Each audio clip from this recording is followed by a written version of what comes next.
Good afternoon, students. Today I'm with you, chapter Light Reflection and Refraction. This is part 6. 5 parts we have already discussed.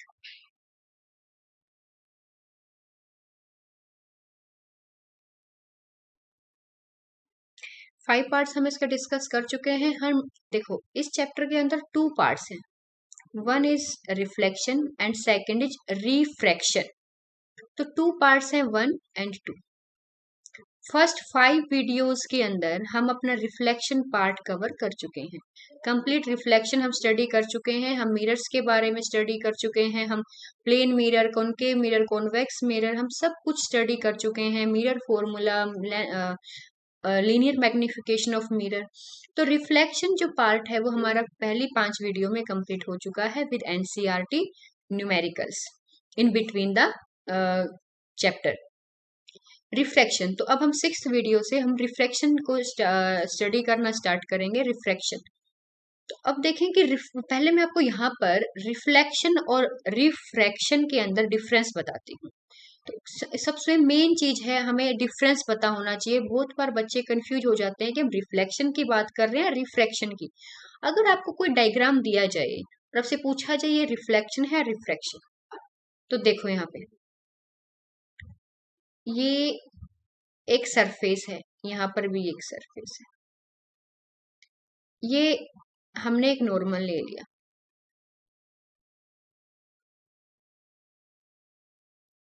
यहाँ पर भी ये एक normal है। ये मीडियम 1 है, ये मीडियम 2 है, यहाँ भी ये मीडियम 1 है, ये मीडियम 2 है। तो यहाँ पर मैंने एक लाइट इंसिडेंट करवाई, लाइट रे को इंसिडेंट करवाया। ये लाइट रे इंसिडेंट होगी। अगर ये लाइट रे यहाँ पर स्ट्राइक करने के बाद दोबारा से इसी मीडियम में चली जाती है ऐसे, ये हमारी इंसिडेंट रे हुई।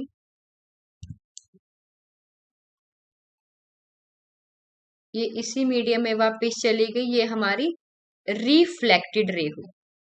यहाँ पर ये रे यहाँ से इस मीडियम या इस पॉइंट के ऊपर स्ट्राइक की, यहाँ पर इंसिडेंट रे, और ये यहाँ पर स्ट्राइक करने के बाद इस मीडियम में ना जा करके ये इस मीडियम में आती है, सेकंड मीडियम के अंदर, सॉरी ये सेकंड मीडियम के अंदर ऐसे आ जाती है। कैसे भी आए वो हम बाद में स्टडी करेंगे।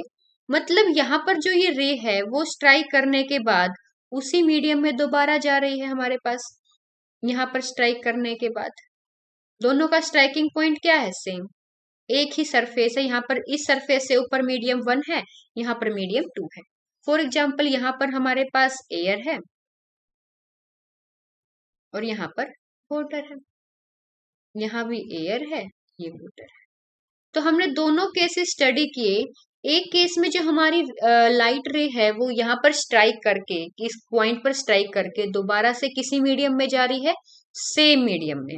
पर सेकंड केस में हमने क्या पाया कि जो लाइट रे इंसिडेंट हुई है इस सरफेस के ऊपर, वो कहाँ पर जा रही है, वो किसी दूसरे मीडियम में जा रही है। देखो ये जो सरफेस है ना, यहाँ पर तो आप कोई भी प्लेन सरफेस ले सकते हो, पर यहाँ पर जो रिफ्लेक्शन के लिए क्या होना चाहिए, कोई मिरर होना चाहिए। ये बात एक अलग चीज है, वो मैं आपको पहले सारी वीडियो में बता चुकी हूँ कि रिफ्लेक्टिंग सरफेस होनी चाहिए। ऐसा नहीं कि आप कोई भी सरफेस ले लोगे और वही रिफ्लेक्ट कर देगी कि सेम सरफेस आपने यहाँ पर ली, सेम सरफेस यहाँ पर ली, नहीं।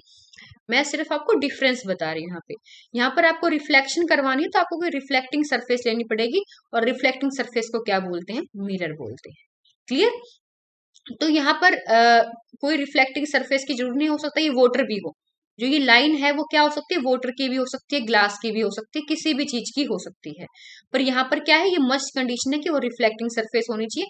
हाँ, वाटर भी रिफ्लेक्ट करता है कुछ रेस को, कुछ बट कम करता है। पर जो हमारी, जैसे हमने कोई प्लेन ग्लास ले लिया, प्लेन ग्लास भी हमारे रिफ्लेक्ट को शो करेगा, बट ओनली फ्यू रेस जो हम ऑब्जर्व नहीं कर सकते। इसीलिए हम उसको क्या करते हैं, पेंट, सेकंड साइड से क्या कर देते हैं, पेंट कर देते हैं कि वो रिफ्लेक्टिव सरफेस बन जाए, ज्यादा रेस को रिफ्लेक्ट करे। ओके, तो वो एक अलग कंडीशन है। तो मैं आपको एक डिफरेंस समझा रही हूँ यहाँ पर सिर्फ, तो उसको बेसिक चीज को समझो। यहाँ पर किस में जा रही है, सेम मीडियम में, यहाँ पर डिफरेंट मीडियम में। तो यहाँ पर ये तो सेम रहेगी इंसिडेंट रे,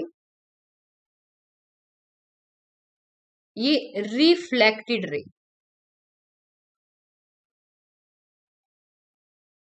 ये इंसिडेंट रे,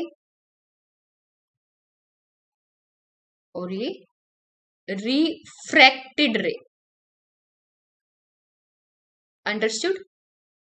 तो यहाँ पर हमने देखा कि जब सेम मीडियम में जाएगी तो रिफ्लेक्शन होगा, और किसी दूसरे डिफरेंट मीडियम में जाएगी तो क्या होगा हमारे पास, रिफ्रैक्शन। तो आपको ये चीज याद रखनी है, रिफ्लेक्शन में रेज इंसिडेंट के बाद कहाँ जाएगी, सेम मीडियम में, एंड रिफ्रैक्शन में डिफरेंट मीडियम में। Hope you understood. ओके, तो this is difference between reflection and refraction. Now we will continue. See, refraction, the bending of light at the interface of two different mediums, is called refraction of light. Yes, देखिए, interface of to medium, जैसे मैंने आपको बताया ना कि वहां पर तो हमारे पास कैसी सरफेस होनी चाहिए, रिफ्लेक्टिंग सरफेस, और यहाँ पर क्या होनी चाहिए, कोई भी सरफेस हो सकती है। मान लो यहाँ पर एयर है, वाटर है, तो यहाँ पर ये कौन सी सरफेस हुई, वाटर की सरफेस हुई। यहाँ पर ये जो सरफेस है वो किसको कर रही है, अलग अलग डिफ्रेंशिएट कर रही है। ये ऊपर एयर है, इसके नीचे क्या है, वाटर। तो यही बात इन्होंने की, the bending of light at the interface of two different medium. Two different medium का इंटरफेस, इंटरफेस मतलब क्या होता है, जो दो चीजों को क्या करे, चेंज करे। मीन्स उससे ऊपर कोई और मीडियम है, उससे नीचे को क्या है, कोई और मीडियम, मतलब दो चीजों की ज्वाइनिंग। तो यहाँ पर हमारे पास, यहाँ पर एयर है, ये वाटर है, तो ये सरफेस होगी, इंटरफेसिंग सरफेस हो गई हमारी। यहाँ पर मैंने एक नॉर्मल ले लिया, यहाँ पर मैंने एक इंसिडेंट रे ली। इंसिडेंट एंगल किसके साथ बनता है, ऑलवेज नॉर्मल के साथ, not with horizontal. Same thing यहां पर रिफ्रैक्शन होगा। रिफ्रैक्शन होके क्या कह रहे हैं, बेंडिंग। जो लाइट है वो सेम इस डायरेक्शन में नहीं आएगी, इसको किस में आना चाहिए, ये क्या है, इस डायरेक्शन में आ रही थी, इसी में आना चाहिए था। बट यहाँ पर जब मीडियम चेंज हुआ, ये एयर से वाटर के अंदर आई, तो ये क्या हो गई, बैंड हो गई। तो बैंड होकर के ये इस डायरेक्शन में आ गई।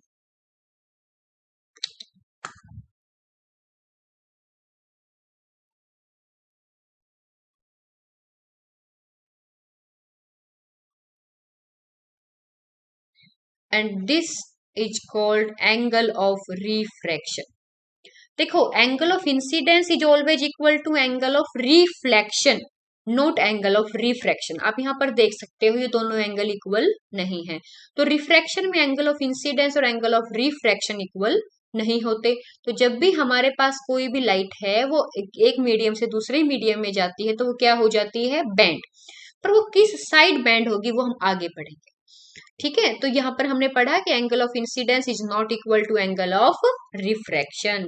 तो यहाँ पर जो एंगल आई है that is not equal to angle R. ये एंगल आर क्या है, एंगल ऑफ रिफ्रैक्शन, और ये क्या है, बेंडिंग ऑफ लाइट। आपको दिख रहा है लाइट क्या हो गई है, बेंड हो गई है। ये स्ट्रेट नहीं जा रही, जिस डायरेक्शन से आई थी उसी डायरेक्शन में ये नहीं जा रही, means it is bending of light. If the velocity of light in vacuum is more than medium, is called optical rarer. Example, air और vacuum is more optical rarer. इन्होंने कहा कि अगर वेलोसिटी ऑफ लाइट है medium के अंदर ज्यादा होती है तो हम उसको क्या कहते हैं, रेयर मीडियम। और अगर वेलोसिटी ऑफ लाइट किसी मीडियम में कम होगी तो हम उसको क्या कहेंगे, डेंसर मीडियम। देखो, कोई स्पेसिफिक चीज नहीं होती कि ये रेयर मीडियम है, ये डेंसर मीडियम है। हम ऐसा नहीं कह सकते कि ये रेयर है, ये डेंसर है। एक स्पेशल केस है एयर और वैक्यूम। इन दो को छोड़ के हम किसी और मीडियम को रेयर और डेंसर के अंदर हम डिवाइड नहीं कर सकते। हम एक चीज को दूसरी चीज से कंपेयर करते हैं। अब आप कहोगे मैडम यहाँ तो लिख रखा है ग्लास, बट ये ऐसा नहीं है। अगर मैं आपको एग्जांपल दूं, मेरे पास दो चीजें हैं, वाटर और ग्लास। अगर मैं इन दोनों को एयर से कंपेयर करती हूँ तो एयर कैसा है हमारे पास? रेयर। अगर मैंने इन दोनों को एयर से कंपेयर किया तो ये दोनों क्या बन गए? Denser medium. अगर मैंने इन दोनों को एक दूसरे के साथ कंपेयर किया, वाटर और ग्लास को एक दूसरे के साथ कंपेयर अगर मैं इनको करती हूं तो ये रेयर बन जाएगा, ये डेंसर बन जाएगा। तो ये रेयर और डेंसर है क्या? देखो, रेयर वो मीडियम होते हैं जिसके अंदर speed of light, velocity of light ज्यादा होती है। और वो सबसे ज्यादा किस में होती है velocity of light? Velocity of light is maximum in air and vacuum. So ये तो फिक्स है।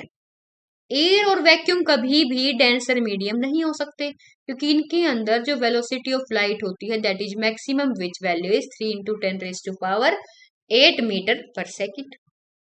तो ये सिर्फ दो चीजें फिक्स है हमारे पास, एयर और वैक्यूम। एक ही चीज है, एयर को हम वैक्यूम कंसीडर करते हैं, आप एयर बोलो या वैक्यूम बोलो, तो ये सिर्फ यही फिक्स है कि ये ऑप्टिकल रेयर मीडियम होंगे। Why? Because the velocity of light in these medium is maximum. देखो, आपको भी पता है वेलोसिटी ऑफ लाइट क्या होती है, 3 × 10⁸ मीटर पर सेकेंड। इससे ज्यादा वेलोसिटी ऑफ लाइट पॉसिबल नहीं है, और वो किस मीडियम में होती है? एयर और वैक्यूम में। So these are called optical rare medium. Means rare, rare का मतलब क्या होता है? रेयर का मतलब होता है पार्टिकल्स आर फार अवे।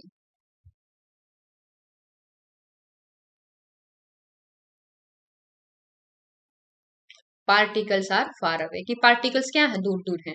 हमारे पास तीन चीजें हैं, सॉलिड, लिक्विड, गैस। अब आप मुझे बताओ, एयर किस में आती है? एयर और वैक्यूम किसके अंदर आते हैं? किसका पार्ट है एयर और वैक्यूम? किस चीज का पार्ट है? गैस का। क्यों? क्योंकि सबसे ज्यादा पास पास पार्टिकल किसके अंदर होते हैं? सॉलिड में, फिर लिक्विड में, फिर गैस में। तो सबसे ज्यादा रेयर मीडियम कौन सा हुआ? गैस। ये हुआ फर्स्ट नंबर पे रेयर, ये हुआ सेकंड नंबर पे, और ये थर्ड नंबर।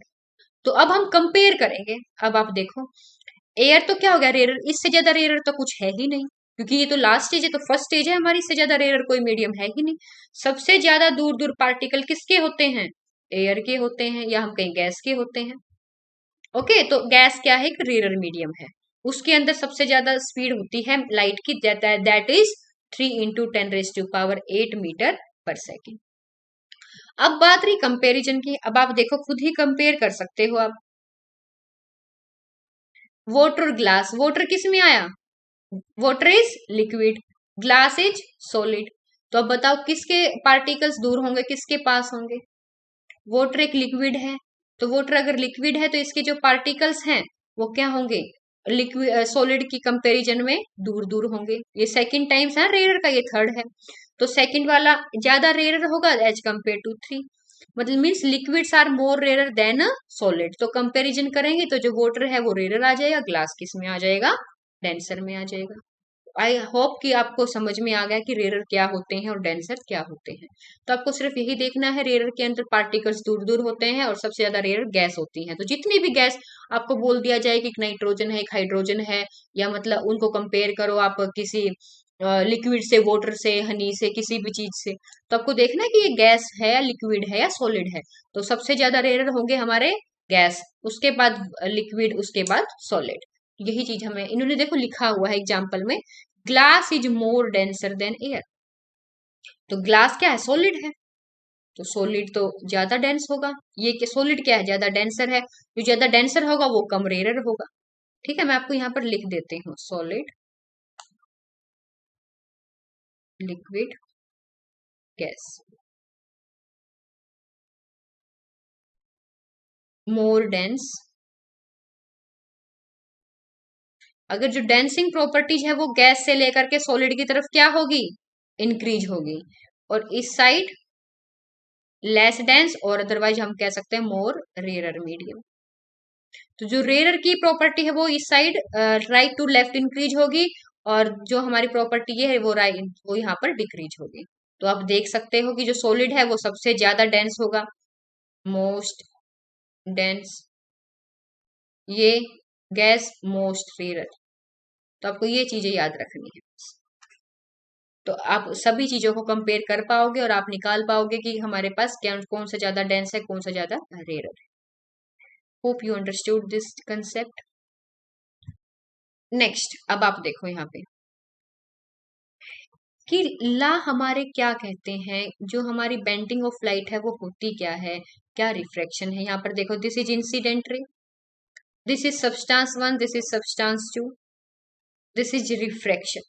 ये रे अगर स्ट्रेट जाती तो किस डायरेक्शन में जाती, ऐसे जाती, बट ये क्या होगी, अपने पाथ से डेविएट हो गई, बैंड हो गई। This is angle of refraction, this is angle of incidence. Okay, so this is bending of light when it moves, when it goes from one medium to another medium. Okay, so this is called refraction of light. अब एक चीज और है, यहाँ पे हमें एक चीज और स्टडी करनी है कि ये टुवार्ड्स द नॉर्मल जाएगी या अवे फ्रॉम द नॉर्मल जाएगी। देखो यहाँ पर हम पता कर सकते हैं, हमारी जो रे थी वो स्ट्रेट इस डायरेक्शन में जानी चाहिए थी, पर ये किस में जा रही है, इस डायरेक्शन में जा रही है। It is towards the normal. अगर टुवार्ड्स द नॉर्मल है इसका मतलब ये रेयर मीडियम है, ये डेंसर मीडियम। दो चीजें होंगी, एक या तो रे रेयर से डेंसर में जा सकती है या डेंसर से रेयर में जा सकती है। अगर रेयर से डेंसर में जाती है, it will bend towards the normal, इसकी तरह it will bend towards the normal.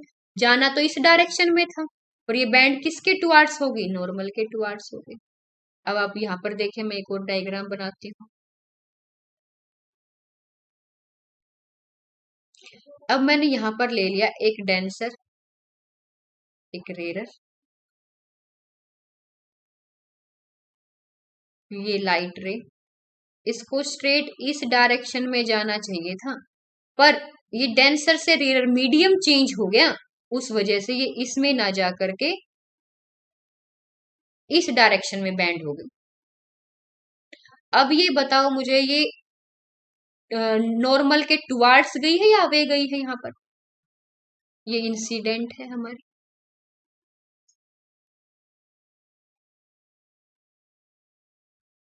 ये रिफ्रैक्टेड है हमारी।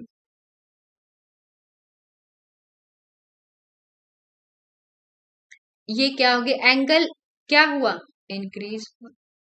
जब यहाँ पर देखो, यहाँ पर इस डायरेक्शन में जाना चाहिए था पर इसमें गई, मीन्स ये इसके नॉर्मल के पास नहीं आई, नॉर्मल से दूर गई है।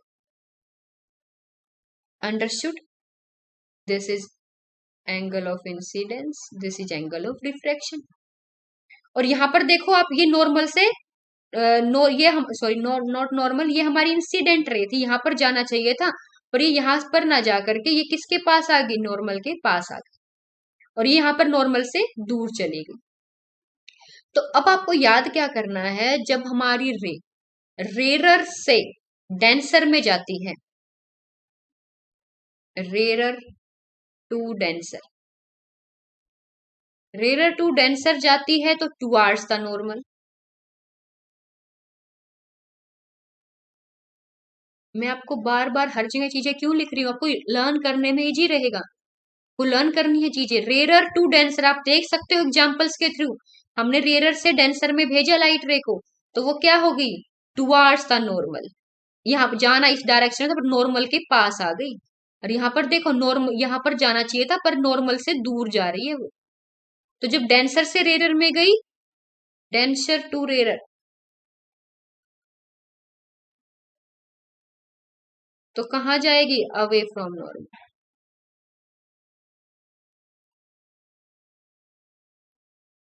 कहां पर गई, अवे फ्रॉम नॉर्मल, तो अवे नॉर्मल से दूर चली गई। तो कोई दो चीजें याद रखनी है, बार बार हमारे काम आएंगे जब आपकी जो लाइट रे है। देखो यहाँ पर हमने रिफ्लेक्शन में एक ही मीडियम की बात की, तो ये सब चीजें नहीं थी हमारे पास। तो अब हम बात कर रहे हैं दो मीडियम की। दो मीडियम को हमने कैसे स्पेसिफाई किया, एक रेयर से एक डेंसर से। रेयर का मतलब पार्टिकल्स आर अवे, डेंसर का मतलब particles are close to each other. जब आपकी लाइट रे रेयर से डेंसर में जा रही है तो टुवार्ड्स द नॉर्मल मूव करेगी, जब डेंसर से रेयर में जाएगी तो अवे फ्रॉम नॉर्मल। सो आपको इन फिगर से भी क्लियर हो जाना चाहिए। थैंक्स। नेक्स्ट पॉइंट, ये हमारा डेली लाइफ एग्जांपल है। सभी जब भी हम रिफ्लेक्शन पढ़ते हैं, रिफ्रैक्शन पढ़ते हैं सॉरी, तो ये एग्जांपल जरूर दिया जाता है कि आपको देखो लाइट कि जब पेंसिल को पानी के अंदर डिप करते हैं तो आपको वो कैसी दिखती है। तो इसलिए मैंने सिर्फ ये समझाने के लिए नहीं, आपको बताने के लिए कि ये एक बहुत ही इंपॉर्टेंट और सभी एग्जाम्पल आपको पता होना चाहिए ये हो क्या रहा है। तो जब भी आप पेंसिल को पानी के अंदर डिप करते हो तो वो आपको ऐसी दिखती है, बैंड दिखती है। जैसी दिखनी चाहिए थी ना स्ट्रेट, ऐसी ना दिख करके ऐसी बैंड दिखती है। देखो यहाँ पर, यहाँ पर देखो, ये दिखनी तो ऐसी चाहिए थी, यहाँ पर दिखनी चाहिए थी यहाँ पे, पर आपको दिख कहाँ पे रही है, ये यहाँ पर दिख रही। This is due to refraction. ये आपकी एक्चुअल पेंसिल है, यहाँ पर जो मैंने ये लाइट रे की यहाँ पर की, ये एक्चुअल पेंसिल है, बट यहाँ पर ये व्यू हो रही है। देखो लिखा हुआ है सब कुछ, दिखनी यहाँ पर चाहिए थी, ऐसे दिखनी चाहिए थी आपको, पर दिख यहाँ पर रही है। ये क्या हो गई, बैंड हो गई। किसके ड्यू टू, रिफ्रैक्शन के ड्यू टू। रिफ्रैक्शन क्यों हुआ, क्योंकि मीडियम चेंज हो गए। मीडियम, यहाँ पर कौन सा मीडियम है, एयर, यहाँ पर कौन सा मीडियम है, वाटर। अगर सेम मीडियम रहेगा, आपको एयर की एयर में रखोगे, जैसे ये पेन है, अगर ये किस में है, एयर टू एयर, तो चेंज नहीं होगा क्योंकि मीडियम सेम है। जैसे ही मैं इसको डिप करती हूँ पानी के अंदर, ये भी मुझे बैंड दिखेगा। क्यों, क्योंकि मीडियम चेंज हो गया। मीडियम में ऐसा क्या हुआ मीडियम चेंज होने से कि ये आपको बैंड दिख रही है। आपको हर एक चीज का आंसर पता होना चाहिए। तो ये ऐसा क्या हुआ, जब एयर से वाटर के अंदर हमने डिप कर दी, जैसे ही मीडियम चेंज हुआ कि ये बैंड हो गई। व्हाट हैपन, क्या हो रहा है ऐसा, change in speed of light. देखो आप कहोगे कि मैम ये लाइट रे थोड़ी है, ये तो पेंसिल है। अरे आपको पेंसिल दिख कैसे रही है, आप डार्क कर दो यहाँ पर सब कुछ। क्या आप रात को 12 बजे बिल्कुल अंधेरे के अंदर क्या पेंसिल देख पाओगे आप, कंप्लीटली डार्क, कंप्लीटली डार्क में हम नहीं देख सकते। तो मतलब है तो पेंसिल, पर आपको विजिबल कैसे हो रही है, with the help of light rays. अगर लाइट रेज नहीं होंगी तो आपको पेंसिल विजिबल नहीं होंगी। तो जो ये दिखाई गई ना आपको, ये रेस, ये रेस, ये रेस, ये रेस, ये रेस, ये क्या है, ये लाइट रेज हैं बच्चों, ये लाइट रेज हैं जिससे हमें ये पेंसिल दिख रही है। तो ये लाइट रेज, और लाइट की जो मैंने आपको पहले ही प्रॉपर्टी बताई है कि जो लाइट रेज की, लाइट की जो स्पीड होती है that is maximum in air, और वाटर के अंदर क्या हो जाएगी, डिक्रीज हो जाएगी। तो इस स्पीड के चेंज होने से वो पेंसिल कैसे दिख रही है, बैंड दिख रही है, क्योंकि वो इतना डिस्टेंस ट्रेवल नहीं कर पाती जितना कि करना चाहिए था। ओके, वैसे तो हमारी लाइट रेस को यहां से यहां तक का डिस्टेंस ट्रेवल करना चाहिए था, बट वो स्पीड कम होने से इतना ही डिस्टेंस ट्रेवल कर पाती है, इसीलिए हमें यहाँ पर दिखती है। अंडरस्टूड। तो आपको इतना समझना है कि रिफ्रैक्शन तब होता है जब मीडियम चेंज होता है। पर मीडियम चेंज होने से ऐसा क्या हो गया कि रिफ्रैक्शन हो गया, हमें चीजें बेंड दिख रही हैं, change in speed of light. Okay, तो जब मीडियम चेंज होता है तो स्पीड, लाइट की जो स्पीड है वो चेंज हो जाती है, जिसके ड्यू टू हमें चीजें बैंड दिखाई देती हैं जब मीडियम चेंज होता है। Clear children. तो रिफ्रैक्शन बेस्ड होती है, refraction based on change in medium, और चेंज इन मीडियम से क्या होता है, change in speed of light. तो दो चीजें इंपॉर्टेंट है रिफ्रैक्शन में, आप चीजों को समझते चलें। रिफ्रैक्शन है, जहां भी रिफ्रैक्शन की बात हो आपको ये पता होना चाहिए हम दो मीडियम की बात कर रहे हैं, और दो मीडियम के अंदर क्या होगा, बेंडिंग ऑफ लाइट होगी। यहाँ पर क्या है, bending of light. Bending of light क्यों हो रही है, सबका रीजन क्या होगा, change in speed of light. सबसे मैक्सिमम किस में होती है, गैस में होती है, और एयर भी क्या है, गैस है, तो इसीलिए एयर में मैक्सिमम होती है। Air is a rare medium. Hope you understood all the points. Next, refraction through a glass slab, वही चीजें हैं, सेम चीजें हैं, बट यहाँ पर 2 बार रिफ्रैक्शन हो रहा है, इसीलिए आपको अच्छे से समझाने के लिए ये डायग्राम दिया गया है। देखो ये ग्लास स्लैब है, ये complete P Q R S, this P Q R S is a glass slab. यहां पर देखो, यहां पर भी एक मीडियम है, ये मीडियम पी एस, यहां भी मीडियम चेंज हो रहा है और क्यू आर पे भी मीडियम चेंज हो रहा है, तो रिफ्रैक्शन क्या होगा, 2 बार होगा। यहां पर मीडियम कैसे चेंज हो रहा है, रेयर टू डेंसर, और यहां पर मीडियम कैसे चेंज हो रहा है, डेंसर टू रेयर। तो आपको ये चीजें ध्यान रखनी है, मैंने आपको बताया हुआ है सब कुछ। देखो यहाँ पे जब रेयर से डेंसर में जाएगी तो क्या होगा, किस साइड मूव करेगी, टुवार्ड्स द नॉर्मल। मैं आपको हर चीज बार बार बता रही, जब रेयर टू डेंसर, देखो हम कर चुके हैं, बार बार मैंने लिखा हुआ rare to denser towards the normal, यहाँ पर denser to rare away from the normal, बस यही चीजें हैं। कितनी बार भी आप मीडियम चेंज कर लो, आपको यही चीज फॉलो करनी, rare medium, rare to denser towards the normal, यहाँ पर डेंसर से यहाँ पर दोबारा फिर क्या आ गई, देखो ये एयर, एयर क्या है, रेयर, तो अवे फ्रॉम।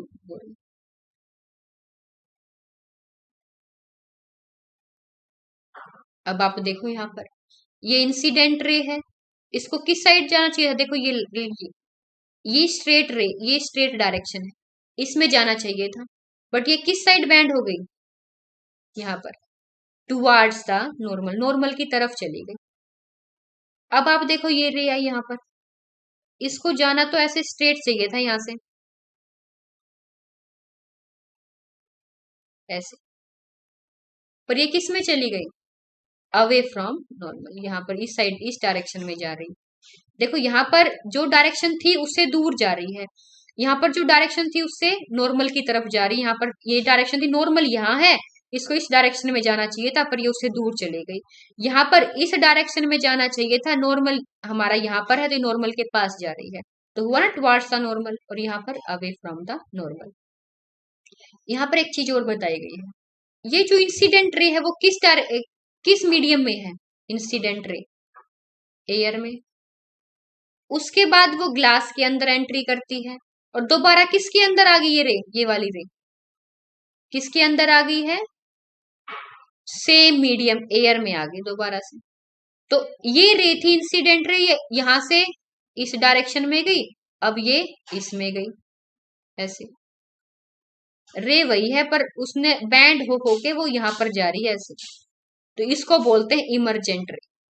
इमरजेंट रे क्या होती है, जब इंसिडेंट रे दोबारा से रिफ्रैक्ट होने के बाद, जब इंसिडेंट रे रिफ्रैक्ट होने के बाद सेम मीडियम में आ जाए, if incident ray comes in the same medium after suffering from refraction. आप देखो यहां पर रिफ्रैक्शन हुआ 1, यहां पर दोबारा रिफ्रैक्शन हुआ 2 टाइम, सेम इंसिडेंट रे है, सेम मीडियम एयर है, ये लाइट रे एयर से शुरू हुई थी, 2 बार रिफ्रैक्शन को सफर करके दोबारा से एयर में पहुंच गई,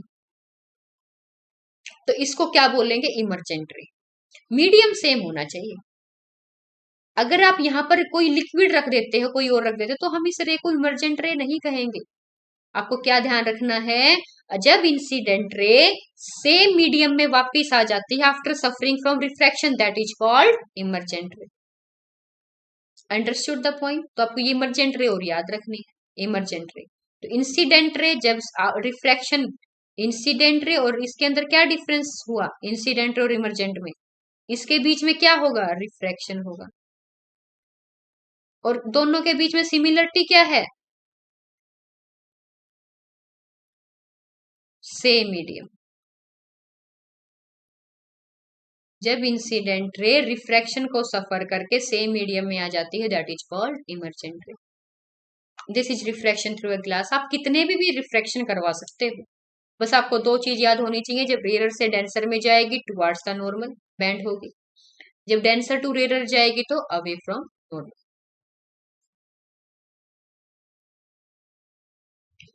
next children, laws of refraction. देखो आपने सारी चीजें पढ़ी, the incident ray, the refracted ray and the normal to the interface two in transparent media at the point of incidence all lie in the same plane. Same thing like law of reflection. जो आपकी incident ray है, पहला law same रहेगा जो reflection का था, incident ray है, जो आपका रिफ्रैक्टेड रे है and normal all lie in the same plane. आप अपने लैंग्वेज में लिख सकते हो, the incident ray, the refracted ray and the normal all lie at in the same plane. Understood? यही बात लिखी गई है to the interface of two transparent medium. यहाँ पर टू ट्रांसपेरेंट मीडियम की बात की, आप वो लिखना चाहो तो लिख सकते हो डिफाइन करने के लिए, अदरवाइज आप अपने सिंपल लैंग्वेज में लिख सकते हो, the incident ray, the refracted ray and normal all lie in the same plane. Next, the ratio of sine of angle to the sine of angle of incidence to the sine of angle of refraction is a constant. इसमें कहा गया है, आपको पता ही है, देखो यहाँ पर ये क्या है, एंगल ऑफ इंसिडेंस है हमारा, ये एंगल ऑफ रिफ्रैक्शन है, वही बात इसमें कही गई है। साइन आई, अगर मैं sine of angle of incident ले लू और sine of angle of refraction ले लू, that is always equal to a constant, and this constant is called, चलो हम उसकी बात आगे करें, पर आपको यहाँ पे बता देती हूँ, रिफ्रैक्टिव इंडेक्स। अब इतना ही याद कर लो इस पॉइंट यहाँ पर। जब देखो एंगल ऑफ इंसिडेंस और एंगल ऑफ रिफ्रैक्शन का आपको पता है दैट आर नॉट इक्वल, ये इक्वल नहीं होते। The ratio of sine of angle, ये गिवन है, sine, the ratio of sine of angle of incidence to the sine of angle of refraction is a constant, ये हमेशा क्या होंगे, constant होंगे। ओके, एंड दिस, यहाँ पर एक चीज और याद कर लो, this constant is called refractive index. Refractive index क्या होता है वो नेक्स्ट पार्ट में स्टडी करेंगे। और इस लॉ को क्या बोलते हैं हम, स्नेल्स लॉ। ये भी इंपॉर्टेंट है, कई बार आप लॉज ऑफ रिफ्रैक्शन नहीं पूछा जाता, सिर्फ ये पूछ लिया जाता है स्नेल्स लॉ क्या है। जब स्नेल्स लॉ पूछा जाए तो आप सिर्फ इस लॉ की बात करेंगे, अगर लॉ ऑफ रिफ्रैक्शन पूछा जाए तो आप दोनों लिखेंगे। तो फर्स्ट लॉ तो सेम हो गया, incident ray, refracted ray, normal lie on the same plane. Second भी बहुत इजी है, sine of angle of incidence to the sine of angle of refraction is a constant, बस इतना ही लिखना है आपको। आगे आप लिखना चाहो तो ये लिख सकते हो कि this ratio is also called refractive index, otherwise हम इसको नेक्स्ट पार्ट में भी इसको स्टडी करेंगे। तो सेकंड ला क्या हुआ, the sine of the ratio of sine of angle of incidence to the sine of angle of refraction is always give a constant. Okay, this is known as Snell's law of refraction. तो this is true for angle I less than, I greater than 0 less than 90, सबको पता है कि वो less than 90 ही होगा। आप देख सकते हो दोनों केस में, यहाँ पर देखो 90 तो ये कंप्लीट हुआ ना, यहाँ से लेकर के यहाँ तक।